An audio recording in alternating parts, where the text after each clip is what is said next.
Tapi kalau dilihat sebelum saya mempublish di media sosial, siapa dulu yang setiap kali ada masalah selalu publish ke media sosial? Pertanyaan saya, dia ada masalah sama Agus, ya kan? Apakah dia selesaikan baik-baik berdua di belakang layar atau dia teriak-teriak? Pertanyaan saya aja yang orang luar bisa tahu dia teriak-teriak, datang ke Densu, dia ngomong bagaimana dipakai begini, ya kan, dia ngomong lagi di podcast mana, dia bicara lagi, dia jelek-jelekin lagi si Agus. Padahal Agus itu sudah minta maaf sampai nyembah-nyembah loh di situ, divideokan sama dia, dinaikin ke media sosial. Jadi gini loh, ya, kalau kamu nggak mau orang lain berbicara kepada kamu dalam media sosial, Anda juga stop berbicara kepada Agus dalam media sosial. Saya hanya melakukan hal yang sama, ya kan? Dia berbicara melalui media sosial untuk memberikan pesan kepada Agus. Saya pun juga berbicara melalui media sosial untuk memberikan pesan atau bertanya kepada Novi di situ, ya kan? Nggak bisa dong dia satu pihak dia bilang, oh kalau kamu nanya harus telepon saya. Tetapi kalau saya mau jelek-jelekin kamu atau mau menjelaskan, saya boleh pakai media sosial. Ya nggak bisa begitu, ya. Media sosial itu terbuka. Jadi saya rasa itu adalah hal yang dia harus ngaca dan dia harus introspeksi dulu diri sendiri. Kalau dia tidak melakukan hal tersebut lebih dulu, ya, membroadcast kesalahan Agus dan bicara di media sosial, saya juga tidak akan menggunakan media sosial. Ya, jadi tolong perhatikan di situ. Tetapi kalau dia menggunakan media sosial, dia menggiring opini, masa saya nggak boleh melakukan hal yang sama di situ kan? Ya sah-sah aja dong di situ. Saya bertanya kok, balik lagi yang saya bilang. Tapi kan jadi banyak yang menilai kan abang kayak merendahkan Novi gitu. Akhirnya ada laporan gitu. Apakah Novi tidak merendahkan Agus? Saya tanya balik. Ketika dia naikin ke media sosial, Agus nyembah-nyembah begitu, dinaikin, divideoin, apakah itu tidak mendegradasi Agus? Ya kan? Kalau kamu sudah memaafkan Agus sudah minta maaf, ya udah dong, nggak usah dipermalukan. Kan di situ. Ya, jadi maksud saya gini loh. Ya, jangan kamu mau diperlakukan orang dengan hormat, tapi Anda memperlakukan orang seperti sampah. Ya, saya hanya akan memperlakukan mereka sebagaimana mereka memperlakukan klien saya. Sama aja. Jadi kalau dia perang pakai pisau, saya pakai pisau. Oh iya kan kata statement abang tuh kayak merugikan dia gitu. Nah itu gimana tuh merugikan, kayak mencemarkan nama baik dari pihak Novi juga. Sampai gitu. anaknya juga dibully. Dan anaknya juga akhirnya ada apa? Jadi bilang bulian gitulah di. Ya dia jelek-jelekin saya, emang anak saya nggak dibully. Terus dia doang yang rugi. Saya kan dibully seluruh netizen tuh. Sekarang video-video dibilang saya pansos lah, apa segala macam. Padahal kita tahu ke sana karena kenapa? Nggak enak kita wawancara di depan rumah sakit. Jadi datanglah ke kantor saya, kebetulan saya lagi buka dan saya ada makanan, ya kan? Saya undang wartawan ke sana. Bukan untuk pansos di situ, tapi dibikin kan seolah-olah Alvin nih nggak bayar, Agus ini dibikin jadi marketing di situ, ya. Jadi padahal teman-teman media yang hadir di sana kan tahu, bukan itu. Saya nggak ada rencana awal ke sana tuh nggak ada. Tetapi karena kita diusir di rumah sakit Suci itu nggak boleh teriak-teriak banyak berisik-berisik buat wawancara. Makanya saya bilang, ini kan PIK dekat, di sana kantor saya di sana aja. Sekalian teman-teman yang belum makan, belum minum bisa buka puasa atau bisa makan, bisa minum, saya bilang kan.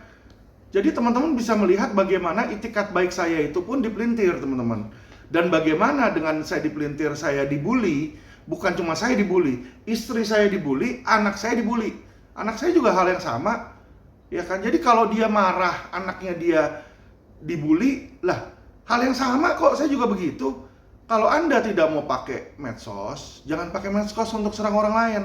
Kalau Anda serang saya dengan medsos, saya juga akan menanyakan Anda dengan medsos. Simple kok. Bang, tapi dari Densu sendiri juga sebenarnya agak menyayangkan ya terkait Novi juga memparodikan videonya dengan Yolo ini yang kemarin Bang laporkan itu, maksudnya malah nambah memperkeruh gitu. Betul. Mungkin gimana tanggapannya? Ya itu yang saya bilang Pak. Jadi video Yolo itu kan datang terlebih dahulu ya. Saya ini mensomasi karena ada konten, bener nggak? Nah ketika ada konten itu saya somasi, barulah di sana saya berbicara keras. Jadi sebenarnya nggak akan ada sebab tanpa akibat. Maksud saya adalah ya, kalau Novi tidak membuat konten-konten seperti itu, saya juga nggak ada kerjaan. Agus nggak akan suruh saya, laporin Novi ke polisi, laporin atas dasar apa? Dari awal kan saya udah bilang, saya melaporkan Novi ini atas dasar konten-konten memparodikan Agus, menghina disabilitas yang menurut saya melecehkan di situ kan. Karena ada konten Novi di situ. Nah, konten itulah membuat saya melukai hati si Agus. Saya melihat kalau itu saya yang digituin, pasti kesel Mbak. Kalau Mbak atau Mas yang digituin, saya yakin lah dikit banyak pasti ada kesel lah di situ. Apalagi dibully seluruh Indonesia kan. Nah, karena kekesalan itulah normal kalau orang emosi. Ya, apalagi saya darah tinggi, normal untuk orang emosi. Ketika dia emosi, dia berbicara keras di situ, ya kan. Sana tersinggung, hal yang sama kita juga sudah tersinggung ketika dia sudah membuat konten tersebut. Ya, jadi itu loh, patut digarisbawahi.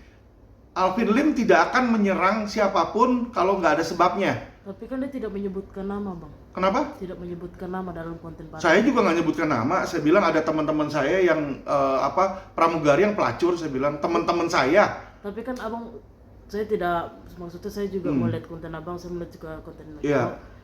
Kalau di konten Yolo dia tidak menyebutkan nama sama sekali. Tapi dia ditulis tidak. Agus. Dia memperagakan, tapi kan gaya tersebut bukan sepenuhnya milik Agus. Dan kalau Abang kan kayak Novi begini, dengan indikasi Abang bertanya mungkin seperti apa. Kemarin saya sempat wawancara Yolo juga, dia bilang saya tidak ada menyebutkan nama sama sekali, hanya kayak video-video lucu-lucuan dong. Ya itu kan sanggahan dia, ya.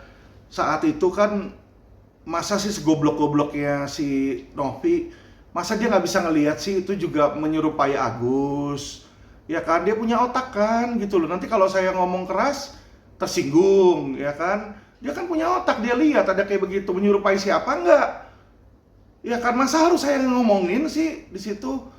Ya kan, saya ngomong tentang teman saya bilang teman saya pramugari pelacur, dia mau bawa pramugari tersinggung katanya. Saya nggak bilang Novi pelacur loh. Saya nggak ada sebut nama Novi loh di situ, ya. Saya kalau tentang Novi saya tanya di mana, dari mana asal uangnya. Di situ kalau yang soal pelacur saya bilang ada teman-teman dan ada yang di podcast sama Reben itu ya pramugari yang mengaku dirinya pelacur. Jadi memang ada oknum-oknum seperti itu. Ya, dan dia sudah tersinggung di situ aja dia udah tersinggung. Nah, yang padahal jauh. Ini dia memparodikan serupa Agus, dia pura-pura bilang, "Saya nggak tahu kok ini Agus."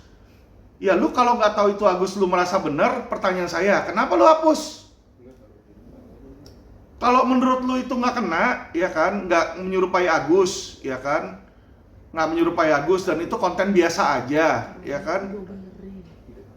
Ya toh, kalau konten biasa aja nggak usah dihapus dong, biarin aja nanti polisi yang menentukan konten itu melanggar pidana atau enggak, konten itu ya kira-kira itu merepresentasi Agus atau enggak, kan nanti yang memutuskan bukan si terlapor Mbak, yang memutuskan itu ahli dan penyidik di situ. Nah makanya kenapa dihapus buru-buru, karena dia sadar itu menyerupai Agus. Bang, tapi untuk laporan Abang yang di Mabes itu yang soal parodinya Novi dan Yolo ini, seberapa yakin Abang untuk memenjarakan mereka berdua terkait konten itu? Kalau soal penjara atau nggak penjara itu tergantung hakim ya.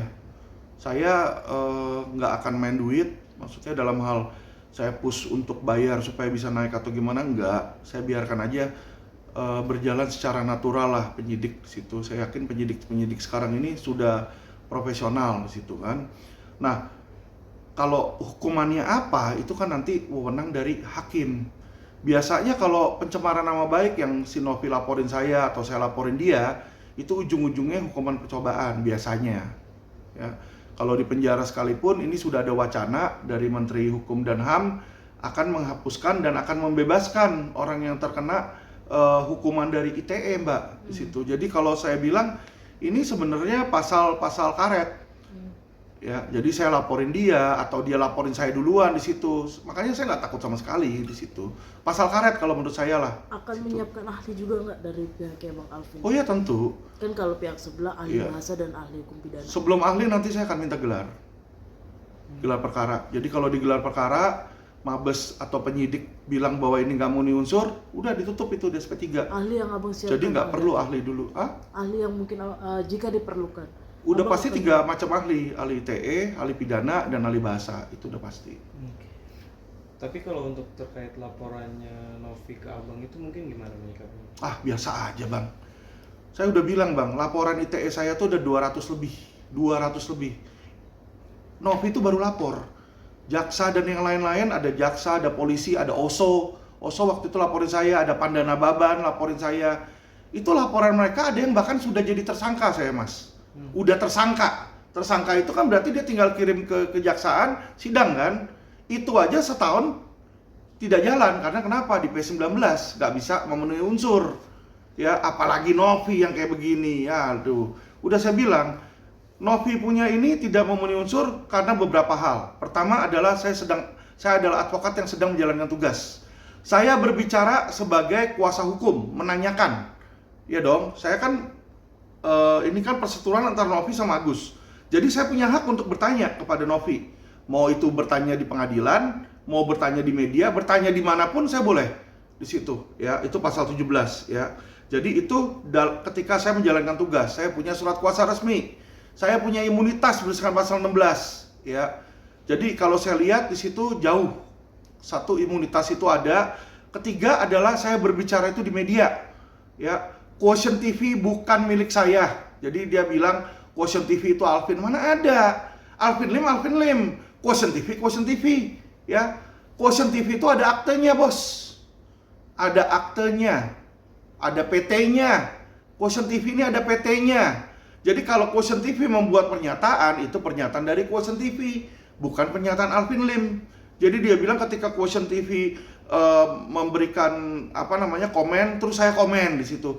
Emangnya gue nggak ada kerjaan tiap hari komenin IG, WhatsApp, TikTok, apa semua segala macam. Orang saya sakit begini.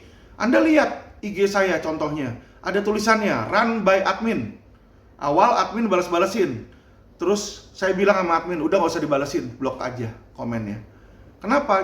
Orang nyampah ngapain? Saya bilang udah blok aja, nggak usah dibales kayak begitu. Ya, jadi teman-teman harus melihat dan harus membedakan mana yang saya transmisikan, mana yang tidak. Ya, sekali lagi, LP-nya mereka adalah LP ITE. LP ITE itu bukan yang berbicara yang kena mas, tetapi yang mentransmisikannya. Ya, jadi ini loh, mereka ini nggak ngerti hukum. Ya sorry ya, mereka nggak ngerti hukum. Misalnya, saya sekarang lagi di media nih sama kalian, saya ngata-ngatain Novi, misalnya, ya kan? Apakah bisa kalian dilaporkan? Karena kalian loh yang naikin, ya kan? Misalnya saya ngata-ngatain atau apa, atau menghina, ya kan? Kan yang dilaporin kalau ini kan yang mentransmisikan. Yang mentransmisikan medianya. Nggak bisa toh, karena apa? Anda pers. Pers ada apa? Undang-undang pers. Pasal 5 menyatakan, kalau ada yang tidak sesuai, minta hak jawab. Mereka ngerti nggak bahwa Quotient TV ini adalah sebuah perusahaan resmi yang punya izin. 27 dan pasal 29 ITE ya. Dibilang barang siapa mentransmisikan, mengirim, mentransmisikan. Saya nggak pernah mentransmisikan Quotient TV, Bos. Quotient TV bukan punya Alvin Lim. Kalau kalian lihat pembicara di Quotient TV bukan hanya Alvin Lim aja, ya. Ada orang-orang lain di situ. Ada pembicara dari TV One juga di situ, di hire sama mereka sebagai narasumber. Ada saya, ada lawyer lain di situ ya. Jadi inilah orang yang tidak mengecek dan main asal bicara ya seperti ini, Mas. Berarti laporan Novi tidak memenuhi unsur. 1000% nggak akan. Karena yang akan kena itu yang mentransmisikan. Kalau di dalam Undang-Undang ITE ya, beda dengan 310 311. Kalau 310 311 yang berbicara atau yang menulis di situ. Coba suruh tanya sama penyidik dulu lah di situ. Berarti tidak takut nih laporannya banyak. Nggak takut sama sekali, Mbak, di situ.